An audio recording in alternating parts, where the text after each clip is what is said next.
Dober dan. Dočakali smo končno ta teden, v katerem bodo trije slovenski klubi poskušali skočiti v jesen pod dežnikom UEFA. To bi bilo zgodovinsko, nikdar se še ni zgodilo. Pa bomo kar takoj poskušali oceniti, kakšne so njihove možnosti.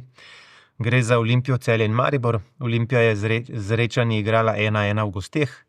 Maribor je na Švedskem izgubil 1-0 in pa Celje v Armeniji isto 1-0. Vsi trije zdaj igrajo doma, to je v četrtek. Siniša, koliko od teh treh jih bo šlo naprej? Koliko od teh treh jih bo šlo naprej? Od teh treh bo, ne vem, eden, največ dva. Ne verjamem, da vsi trije. Zdaj je spet vprašanje, eden, kdo je ta? A to čisto po statistiki ali ima kdo večje možnosti za to? Mislim, čeprav nikakor ne blesti, mislim, da ima glede na tekmeca Maribor največ možnosti. Olimpija ima zelo odprte karte, lahko gre naprej, seveda gre lahko naprej, čeprav se je Rijeka zdaj spet dvignila v zadnjih 2-3 dneh.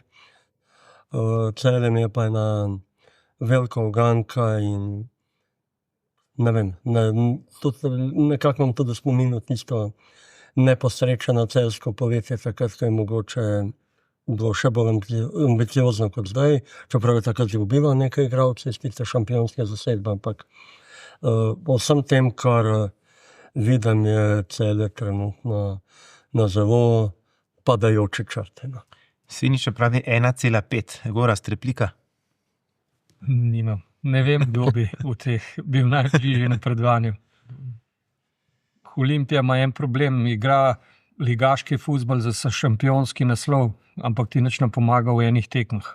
V eni tekmi je pa ta kompaktnost, homogenost, vse praktično pade v vodo, ker naletiš na enega z navdihom ali pa ker ti z isto tekmo se zoprstav z neko kompaktnostjo, homogenostjo, hkrati ima pa mogoče dva killerja. V Olimpiji manjka killer.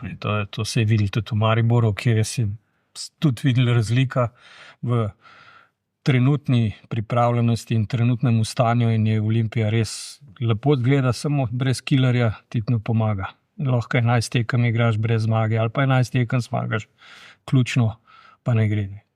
Ravno obratno Celje, vsi vemo, da je v krizi, vse nekaj narobe, ne rabijo, samo en klik rabijo, ena tekma, malo srečen, mogoče se jim bo pa odprl, da tisto, kar so vse zdaj njim strelili, bo šlo vse v not, pa se jim cela sezona obrne.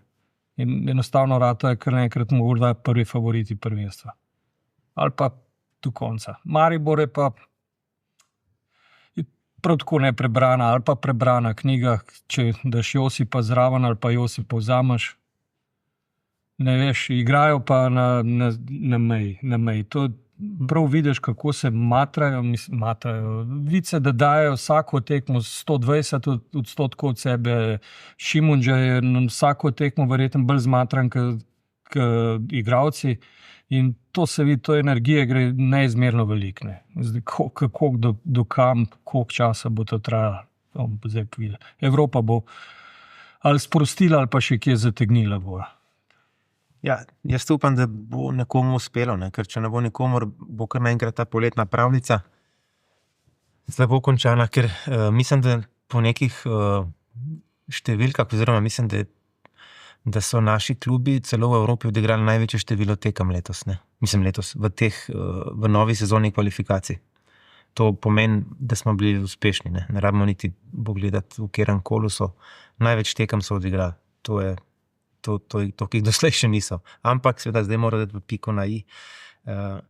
Mogoče Maribor spominja malo na tiste Maribore, ki so se za navijače ali pa za kakšne laike matrali, pa so se kar nekako prebijali naprej. Upajmo, da je temu tako. Celje tudi, tako kot praviš, šans ima preveč, ne celo dovolj, ampak je treba kakšno zabiti. Reka bo pa spektakel, to je pa verjetno najboljš tekma za gledati. Verjetno najmanj 10,000 ljudi, če držijo tiste številke v prodanih kartah, ki so bile že pred dnevi, tako da bo zanimivo za videti. Kaj pa smo lahko od tega derbija zdajle videli, Maribor Olimpija? Kdo je bolj spočit prišel zdajle v ta nov teden? ker kakorkoli so hoteli kalkulirati, to te potegne noter, ne? To je šlo na noč, tudi razplet je bil tak, da je bil intenziven, ne? To je bilo... Vse to je prav, pač je 10,000 ljudi, kar je za Slovenijo res velik, potem je pač neki motiv čist drugačen, igralca, ne moreš priti kar zavoro na tekmo in ne glede na to, da imaš v četrtek tekmo mogoče za dolgoročno preživetje, saj glede Maribora, glede tudi financ, ampak se mi zdi, da je če pride do take tekme, ne glede na to, da je to ob 17:30, tako da takrat, ko je še precej vroče, v nedeljo popoldne v Sloveniji bilo,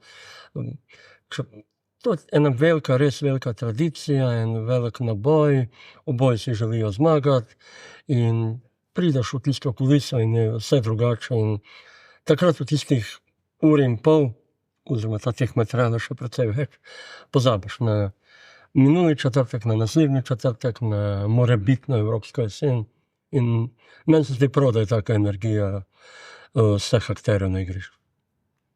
Kaj lahko pričakujemo od disciplinskega sodnika? Strelec 11 metrov, ki je obležal, prekinitev, ponovitev izvajanja, to verjetno ni lih nedolžen prekršek. Tja. Diplomacija v ozadju spet dela, ne. Zdaj, čas je že, da v Mariboru malo spoznajo, da to je že popolni smisel s tem nenehnim jokanjem, kaj nam delajo, ne pa naj raje oni delajo presep, ne. Včeraj smo se pogovarjali, če bi Olimpija lahko zamenjala strelca, lahko bi ga, ne glede na to. Če že šel proti žogi. Tako, ne glede na to, lahko bi ga zamenjala. Tako sem informacije iz sodniških krogov. Spravi, dilema je bila, Floruc, ne, Raul, je želel izvajati penal in v trenutku, ko je šel proti žogi, je bila prekinitev, Dubo je tisto piksno in zdaj je bilo vprašanje, ali bi Olimpija po vrnitvi, po prekinitvi lahko poslala drugega igralca izvajati penal, ker je šel ta že proti žogi in pravi Gorazd, da lahko. Mogoče je povezan s tem, da sodnik še ni dal znaka za izvajanje tistega, veš, kot naredi tako, cak. Verjetno, če bi to naredil, pa bi po tistem preletel vanga, vprašanje, če bi lahko. Ne, najbrž ne. Ker še ni bilo do tega. Ne. Tako da, bo pa zanimivo. Ne. Trener Olimpije je celo rekel, da je prekinitev koristila obema, ker so bili že utrujeni v tistem trenutku. Ja, pa so se igrali 14 minut. Ja, to je rekel, da je bilo koristno za obe ekipi. Prekinitev. Bomo videli, no, vse verjetno res ne moreš kalkulirati, bolj lahko kalkuliraš pri izbiri imen, ne? Tiste, ki pa pošlješ v derbi, pa pač morajo na 150%. To je neka odgovornost. Ja. To je le profesionalen odziv obeh klubov, čeprav pri Olimpiji niti ni igral z najboljšo, sam pri njemu niti ne veš, kaj je to najboljša enajsterica pri Sanchezu, ker res stalno rotira. Ne? Se pravi, da ni to samo za to tekmo, ampak je tudi sicer rotira. Ne? Če Raul igra, pol že neki pomen to, ne. Ratnik recimo ni igral. Ja, to ni. Dofo je mali igral. Ne, Ratnik je igral. Mislim tale, Muhamed Begović, ne, ja. Dofo je mali igral. Pa Solueh, ampak on je zaradi tega, ker je tudi malo poškodovan in je backup, v bistvu. Preveč ga uporablja in zaradi tega so tudi tega Trnovega pripali za backup za na levem bočnem, ki naj bi mišljen bil, da bo Maribor ga vzel, pa ga je Olimpija. Tako da za Olimpijo se pravi, ni neke... Olimpija edin problem je, nima killerja. To je vse ostalo je pa isto, ali igra ta 16 igralec ali pa ta 8. Tako vsaj kaže, tu zdaj, ne. Ja, sicer je na istem.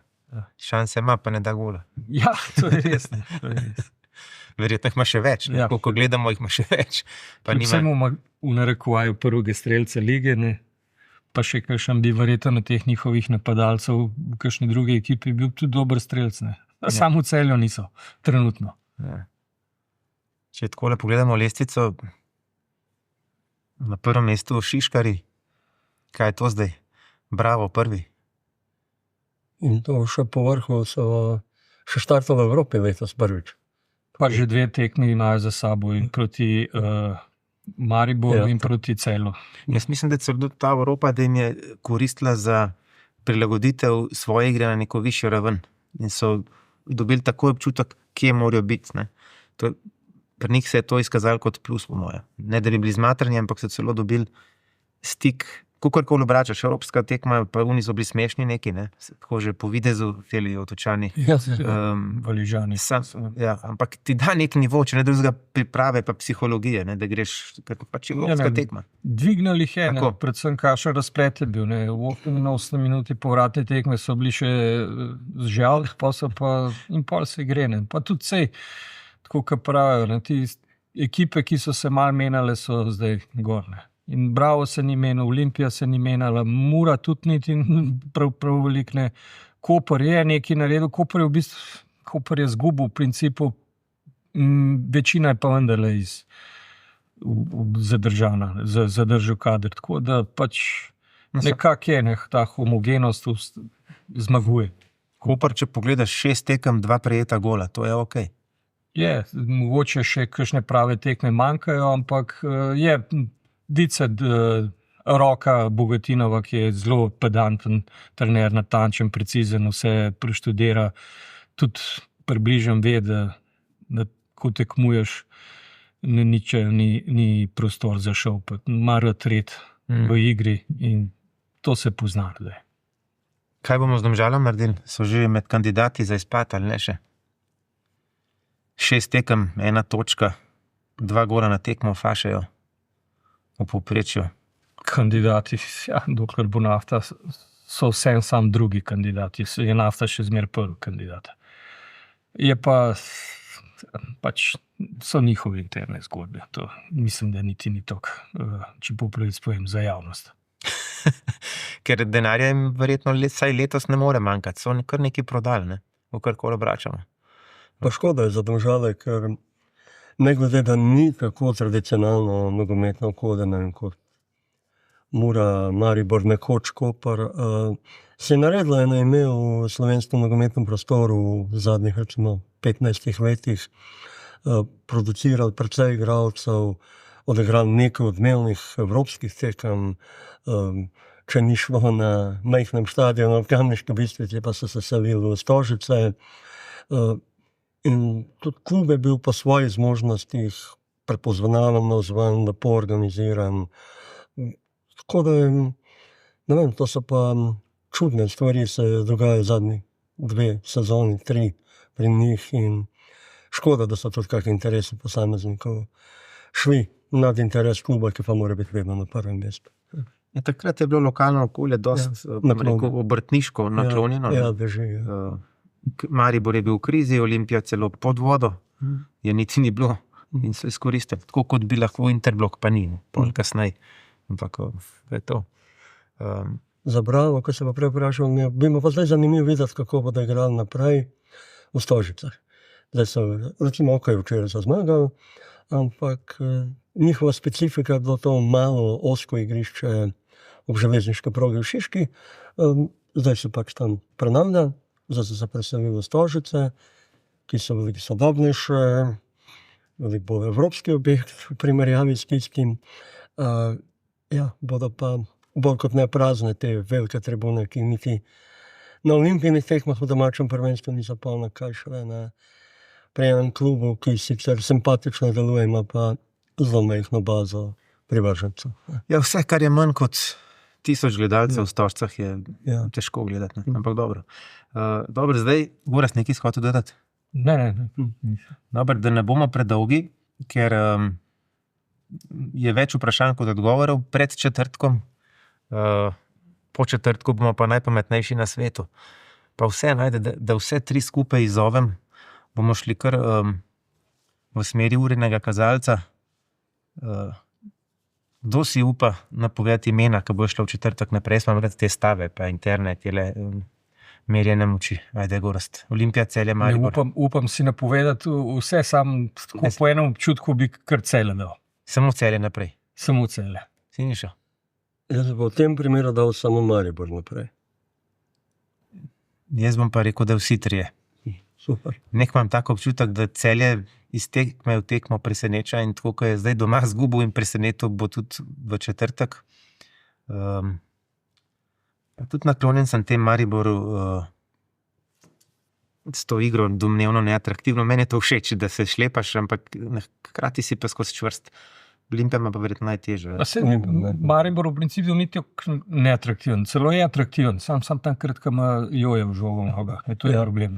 Tako je pa fenomenalno pogledati, ko vidiš razliko med dobrim igralcem pa enkaj niti ne moreš kategorijo ga vdeti, ker je brez veze, ker je z drugega planeta. Ne. In kako je vse enostavno zgleda, kaj so vse rešitve so enostavne, kada me oči odzad, odspred. To je, mislim, prav smešen. Meni kot igralcev bi bilo narodno, da tako eno obstaja na igrišču ob meni, ki se norca dela. No. Pa niti ne ve tega. Ne. Ja. Niti ne ve tega. On pač igra po svojem občutku, tako kot on razmišlja nogometno, ne, vsi ostali izgledajo pa smešni, pa si misliš, pa kva treniramo, če ta se obrne, pa je čist nekaj drugega. Res tako, mislim, pač zgleda tako že za me. Izkoristiti moraš to, ne? Zdaj pa to izkoristiti, ja. Pa kar je res dobro pri njem, recimo tudi v tem nedeljskem derbiju zdaj, pa res ima vsaka njegova poteza smisel. Res so to smiselne podaje, racionalne podaje, pravilno v prostor, ne pretirava z nekim carinjenim žoge, ne zgublja telesne dvoboje in res. In ja, to je to, kar si prej omenil, da Maribor igra to neatraktivno, racionalno, tako kot je igral takrat pred tistim 5 leti, 10 leti, ampak takrat je imel več kakovosti na igrišču, po mojem mnenju, kot ima zdaj, v svoji enajsterici. Zdaj ima pa enega res še vedno izvenserskega igralca za ta prostor, pa še nekaj, ampak premalo, nima, v obrambi nima take kakovosti, kot so bili takrat Mertl, Rajčević, nima. V napade pa seveda Tavares. Vendar so ti fanti zdaj neprimerljivi z njim glede na učink. In takrat je bil boljši.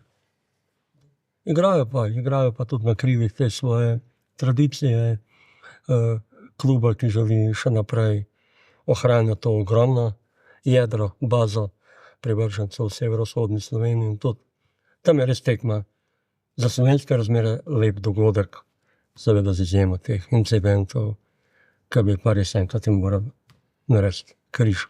Jaz mislim, da je bil tudi kot klub bolj kompakten takrat. Ja, možno, ja. Ja. Je tudi v svojih vrstah človeka, ki ve, za kva se gre. Pa ne samo to, ni to bilo zdaj to mogoče edino pomembno, ampak vse skupaj je bilo bolj kompaktno. Čvrsto, ker niso samo igralci. Po moje tudi to primarno. To bo težko ponovili. Pa priliv pokroviteljev tudi verjetno več, kot je danes. Ja, tudi predsednik je bil mlajši, če ne drugega. Predvsem je bil nek projekt, ki so ga zastavili. Na začetku je ta projekt seveda poln entuzijazma, poln vole vsega. In gre, in če je še uspešen, če gre po načrtih, je to gre. Ampak enkrat se izpoje. In se pravi, spet treba en nov zagon najdeti, neke nove moči, neki nov pogled na drugačno smer. Mogoče zdaj s tem Turkom, ki je šlo, čeprav sem jaz skeptik, to je Zlatko, ker mislim, da je kar pravilno videl, kam to pele. Zdaj, kako bojo pa, a bo to rešilo, tako bomo pa videli. Vsi bomo že čez nekaj dni pametnejši, tako da se že veselim naslednjega vara. Danes hvala vsem za prisotnost, nadaljavo od blizu, pa se vidimo naslednjič.